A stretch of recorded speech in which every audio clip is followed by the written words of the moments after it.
जय मिथिला जय मैथिली। हम रजनीकांत झा, ग्राम सिरसापाही नवटोल मधुबनी जिला के अंतर्गत भेल। अपने तमाम मिथिलावासी के जुड़ शीतल और बैसाखी के ढेर सारा शुभकामना। याद अबैत अछि बचपन के दिन जखन भोरे उठैत रही, माय आँजूर में पानि लऽ कऽ जुड़बै छलथि, हालांकि आइयो जुड़ेलथि, लेकिन अपने सबके याद दिलाबी ओ दिन।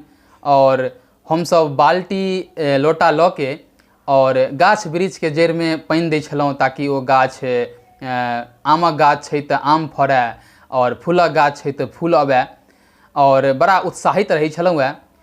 और ओ जे चीज छै से आब कनि विलीन भेल जा रहल अछि। बैसाखी शब्द जे छै से जहाँ तक हमरा ज्ञान अछि ओहिके अनुसार कहि रहल छी जे बैसाख माससँ लेल गेल अछि। हिंदू पंचांग के दृष्टिसँ सौर मासक ई पहिल दिन अछि। सिख के जे 10वां गुरु छलखिन श्री गुरु गोविंद सिंह जी,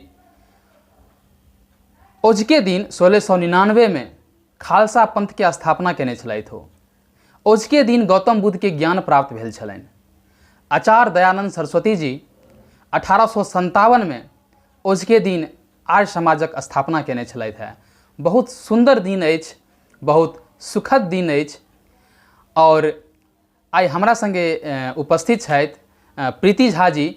तो हम चाहब हिनकासँ आग्रह करबनि जे जुड़ शीतलसँ जुड़ल किछु मैथिली गीत सुनाबथि, ताकि ई सुनि कऽ आजुक जे बच्चा अछि से सीख पाबै, जानि पाबै कि जुड़ शीतल की होइ छै, एहिमे की सब होइ छै। हमसब बसिया भात खाइ छी ओझका दिन, बड़ी संग नाना प्रकार के खान पान बनै छै। और ओझका दिन जे चूल्हा के लोक आराम दै छथिन। और अहाँ सबसे एकटा ई गुजारिश जरूर करब जे अपने कतौ रही जीविका के लेल, चाहे दिल्ली रही, मुंबई रही, दिल्ली से बाहर रही, देश से बाहर रही, लेकिन अपना बच्चा के मैथिली जरूर सिखाबी। मैथिली बजनाइ, मैथिली लिखनाइ, कारण मैथिली हमर मातृभाषा छी। तो आओ प्रीति जी से सुनी ई सुंदर सन जुड़ शीतल से जुड़ल ई गीत।